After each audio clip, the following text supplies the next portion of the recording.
Kinija Isese. Isese simply means paganism. And paganism is an ordinary religion that was practiced during the time of Jahiliyyah, that is, this time of ignorance. Paganism has become antiquated, archaic, and irrelevant to this progressive generation of technologically advancement civilization. In paganism, they worship creator, T-U-R-E, instead of creator of T-O-R, that is the creator of heaven and earth, and all what the whole world contains, that is Allah subhanahu wa ta'ala. They claim that is how they made their own fathers doing it. But the Quran answers that what of if your fathers did not have any knowledge or did not have any guidance? Are you still going to follow them? But can you live in the same environment that your father lived today? Can you eat the same food that your father ate when they were alive? Are you using the same gadgets that your father used when they were alive? If you say you are following your father of what they did. The people of Prophet Noah alayhi salatu wasalam, they worship idols, and Noah alayhi salatu wasalam warned them to worship Allah alone. They did not accept the religion of Islam from Noah alayhi salatu wasalam. They rejected his message.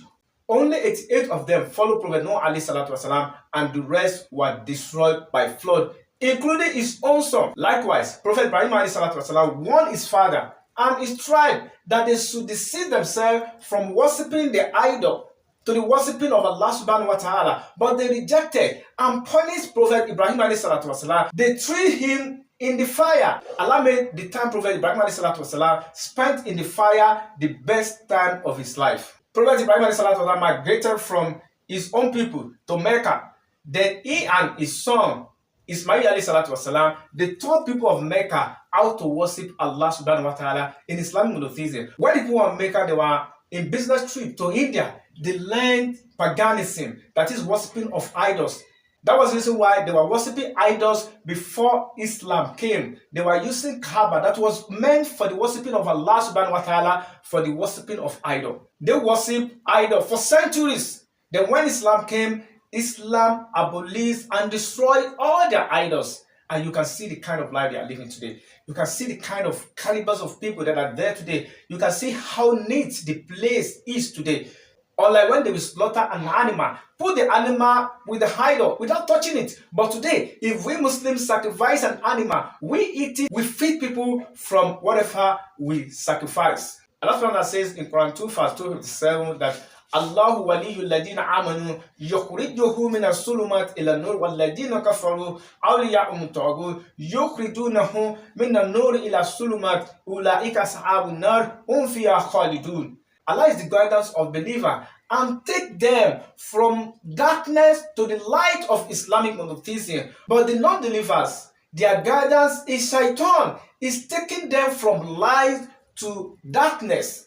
That is the darkness of paganism, the darkness of worshipping another deity except Allah subhanahu wa ta'ala. The non-believers, they are going to be inhabitants of hellfire and they are going to live there forever and ever. Do you want us to go back to 1500 years ago while paganism was in vogue in the Arabian Peninsula? Do you want us to live in the era of ignorance in this 21st century by worshipping the idol instead of worshipping Allah subhanahu wa ta'ala?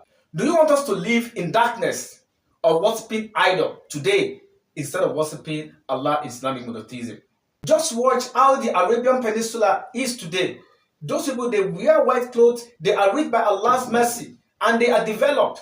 You are going to agree with me that Islam is the liberator of humanity to the moderation and sanity. The Prophet Muhammad, who was sent to the entire world to deliver the message of Allah subhanahu wa ta'ala, deliver his message. He was given the Quran, and this Quran has putting the intellectual into work. Many researchers, many scientists, they are now researching how compatible the Quran fact is to the science. Some of these scientific facts discovering from Quran today, you can see that the Prophet ﷺ, who was unlettered, somebody who could not even write his own name, could give us such Quran to the extent that people are now discovering scientific facts from it. You can see his message did not come from anybody, but from the creator of all what the whole world contains. The greatest miracle of Prophet ﷺ was that he came and he died and he was buried in Medina.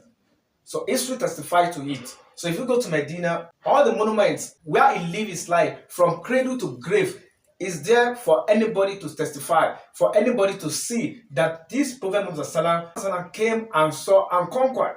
Why do you have to disbelieve in evidence that Prophet came and delivered the message of Allah subhanahu wa ta'ala? And he did not claim the authorship of Quran. He delivered his message. He was born and died for us to see. I'm not insulting the pagans, but I'm trying to invite you to the light of Islam, that is used to reject the worshipping of idols and embrace the light of Islamic monotheism. May Allah subhanahu wa ta'ala continue to guide each and every one of us. Assalamu alaikum.